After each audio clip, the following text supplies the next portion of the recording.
Bulletin में आगे बढ़ते हैं और बात करते हैं भारत के पड़ोसी देश श्रीलंका की।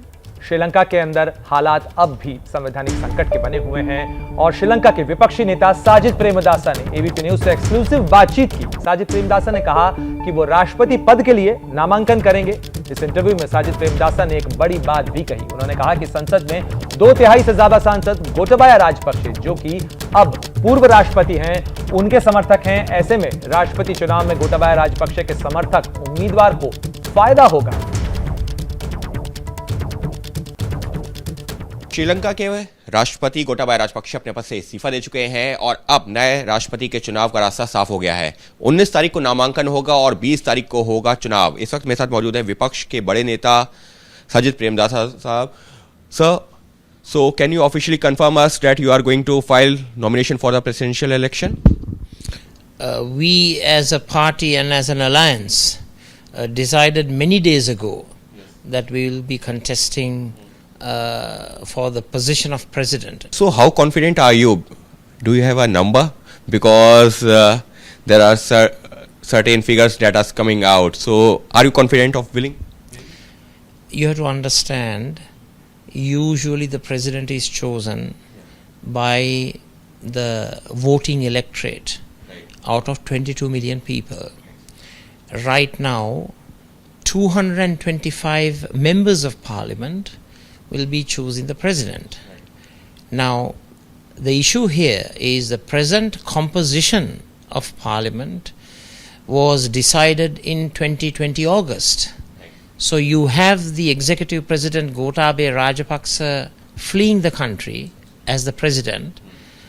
The legislature is a majority of his supporters. So it is not a fair reflection of the views and aspirations of the people on the ground. So you have to understand the whole issue in that particular context.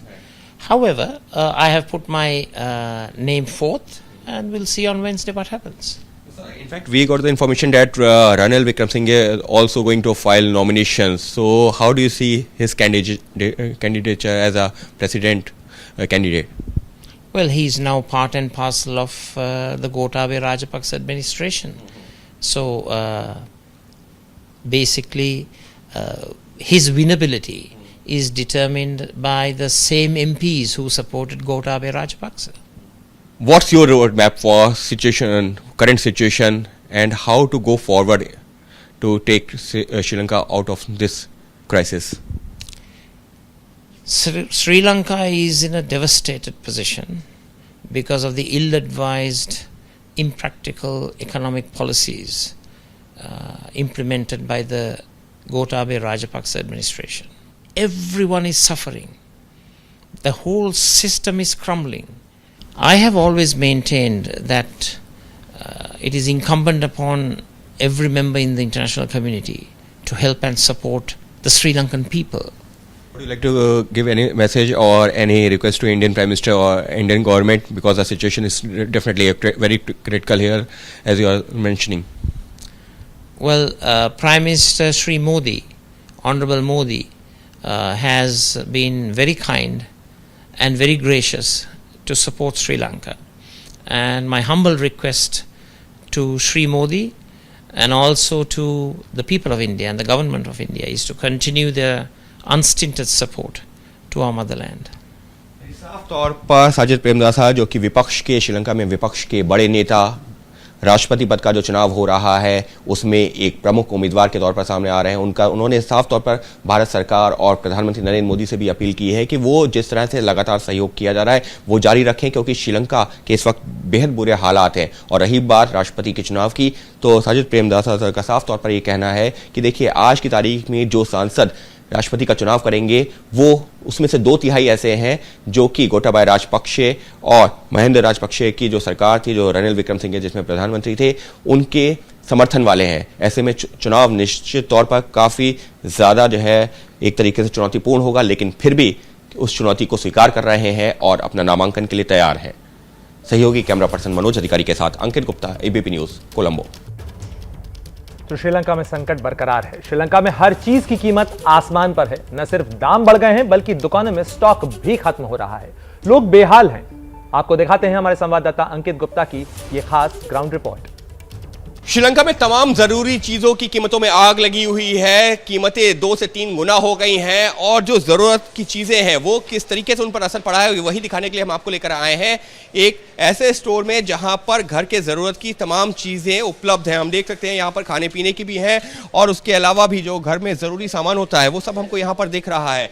यहाँ पर एक shop पे हम पहुंचे हैं, एक शख्स हमारे साथ में है। या peanut butter same earlier 800 900 now 1003 okay मतलब पहले 800 रुपए का था और अब जो 1300 रुपए है। Sugar earlier 290 now 390 earlier it was 290 per kg, now it's 390 per kg. Okay, and what about spices?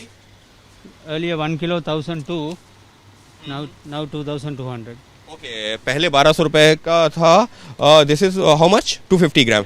पहले 1200 रुपए का 250 ग्राम था, अब जो है 2200 रुपए का 250 ग्राम। सनफ्लावर ऑयल, यहाँ पर सनफ्लावर ऑयल भी है। What about the sunflower oil? earlier 1200 now 1800 okay पहले 1200 रुपए की बोतल थी, अब 1800 रुपए की बोतल हो गई, करीबन 50%। मिल्क, यहाँ पर दूध की बहुत कमी है। अगर आपको चाय भी चाहिए ना तो कई बार ये होता है कि बिना दूध की चाय पीनी पड़ती है। बात करते हैं ये जो मिल्क के जो पैकेट्स हैं इनके जो है वो जो बॉक्सेस हैं क्या रेट्स हैं? What's the price of these? earlier 245 now 420 earlier 245, पहले 245 रुपए का जो है ये 1 लीटर था, अब जो है 420 रुपए। 420 आंकड़ा काफ़ी रोचक है। पास्ता का इन्होंने जिक्र किया, ये देखिए पास्ता के पैकेट्स हैं, ये जितने पैकेट्स यहाँ रखे हैं बस इतने ही बचे हैं, इसके अलावा नहीं, क्योंकि इंपोर्ट ही नहीं हो रहा है। इंपोर्ट करने के लिए आपको चाहिए होता है विदेशी मुद्रा भंडार और वो श्रीलंका के पास है नहीं, और उसकी वजह से दिक्कत क्या हो रही है? दिक्कत ये हो रही है कि जो सामान इंपोर्ट होकर के आता है वो तो आ ही नहीं रहा है, और अगर थोड़ा बहुत सामान आ भी रहा है तो उसकी कीमतें लगातार दिन ब दिन बढ़ती जा रही हैं। हालत ये है कि कीमतें 2 से 3 गुना बढ़ चुकी हैं और लोग भी जब खरीदारी करने पहुंच रहे हैं तो उनके जहन में भी एक बड़ा फैक्टर है, क्योंकि उनको भी पता है खाना पीना तो ज़रूरी है, लेकिन कैसे कम से कम खाने पीने में कम से कम जो चीज़ों का इस्तेमाल कर अपना काम चलाया जा सकता है।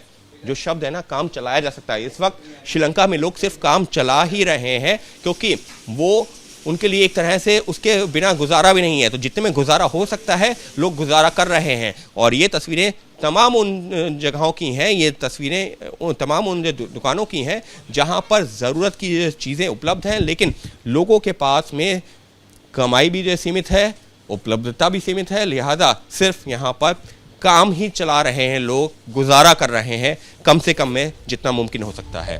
सहयोगी कैमरा पर्सन मनोज अधिकारी के साथ अंकित गुप्ता, यूपी न्यूज़, कोलंबो।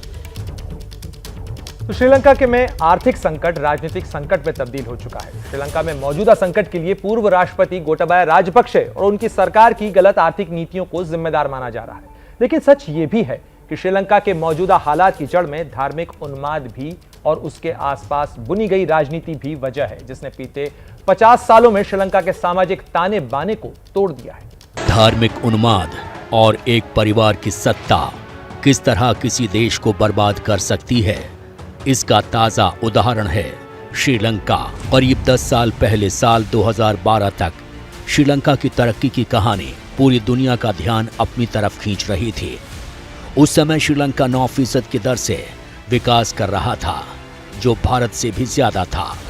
लेकिन आज श्रीलंका का जो हाल है, उसके पीछे गलत आर्थिक नीतियों, भ्रष्टाचार और धार्मिक उन्माद की उस राजनीति को माना जा रहा है जिसने पिछले कुछ सालों में श्रीलंका के सामाजिक ताने बाने को तबाह कर दिया।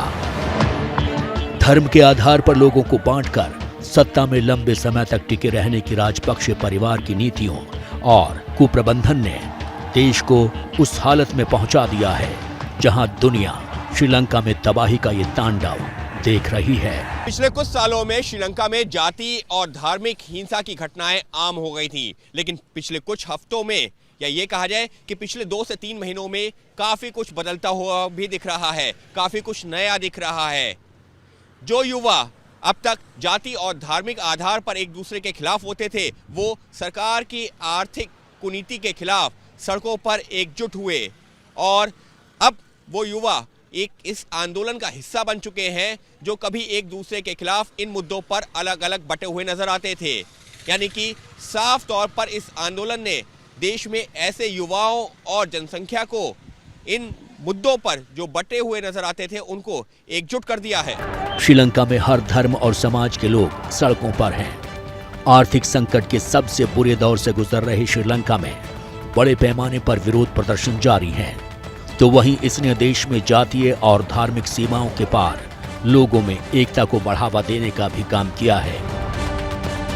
दरअसल श्रीलंका में शिक्षित मध्यम वर्ग के लोगों के लिए जातीय और धार्मिक आधार पर बनी नीतियां ही चुनावी मुद्दे हुआ करते थे, जबकि गरीब तबके के लिए रोजगार और आर्थिक मुद्दे अहम थे।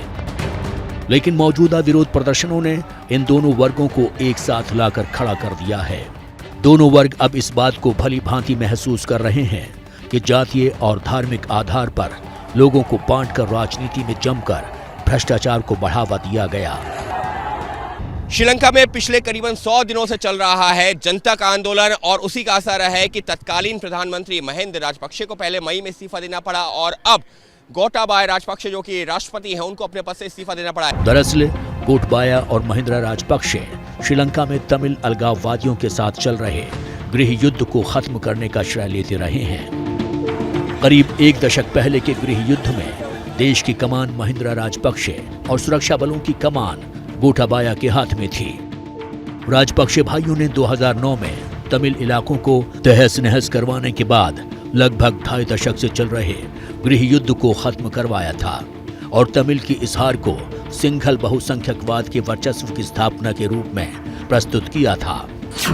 इन्होंने अपना पॉलिटिकल कार्ड जो प्ले करा, कुछ कट्टर और अपनी नेशनलिज्म सिंघलीज स्पिरिट को इन्होंने प्रमोट ज्यादा करा, क्योंकि देखिए ये जो पावर में आए ये सिविल वॉर खत्म करके पावर में आए या पावर में थे और सिविल वॉर खत्म करी तो इनको एक नेशनल हीरो माना गया, तो ये नेशनलिस्ट अप्रोच पे ज्यादा चल दिए।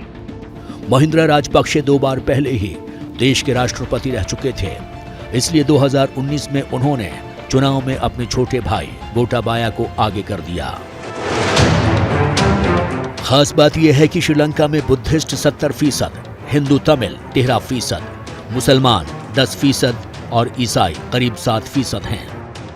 70 साल के गोटाबाया सिंघली और बौद्ध समुदाय में बेहद लोकप्रिय थे। दरअसल राजपक्षे परिवार बहुसंख्यकवाद की राजनीति पर सवार होकर ही सत्ता के सिंहासन तक पहुंचा है और यही वजह है कि गोटाबाया के शासन के दौरान भी श्रीलंका में धार्मिक हिंसा तेजी से बढ़ी। 2013 में मस्जिदों पर हमले और 2014 में मुस्लिम विरोधी दंगे से लेकर चर्च को भी बुद्धिस्ट मॉन्क निशाना बनाते रहे हैं। मार्च 2018 में श्रीलंका में मुस्लिम विरोधी दंगों के बाद इमरजेंसी भी लगाई गई थी। 2019 में चर्च और होटलों में सीरियल ब्लास्ट के बाद भी श्रीलंका में धार्मिक उन्माद अपने चरम पर पहुंच गया था और श्रीलंका के ऐसे हालात के लिए राजपक्षे परिवार की कट्टर राजनीति को जिम्मेदार ठहराया गया था। 70 साल के गोटाबाया राजपक्षे श्रीलंका के बहुसंख्यक सिंघली और बौद्ध समाज के समर्थन के सहारे ही श्रीलंका के राष्ट्रपति बने। वहीं दूसरी तरफ मुस्लिम समाज और तमिल समाज का समर्थन पाने वाले सजित प्रेमदासा चुनाव हार गए थे। कहा यह जा रहा है कि गोटाबाया राजपक्षे की आर्थिक नीतियों और उनकी कट्टरता की वजह से ही श्रीलंका में इस तरीके के हालात बने हैं और आज श्रीलंका जो अपने इतिहास के सबसे बुरे आर्थिक दौर से गुजर रहा है उसके लिए सबसे ज्यादा कोई जिम्मेदार है तो वो है गोटाबाया राजपक्षे और पूरा राजपक्षे परिवार।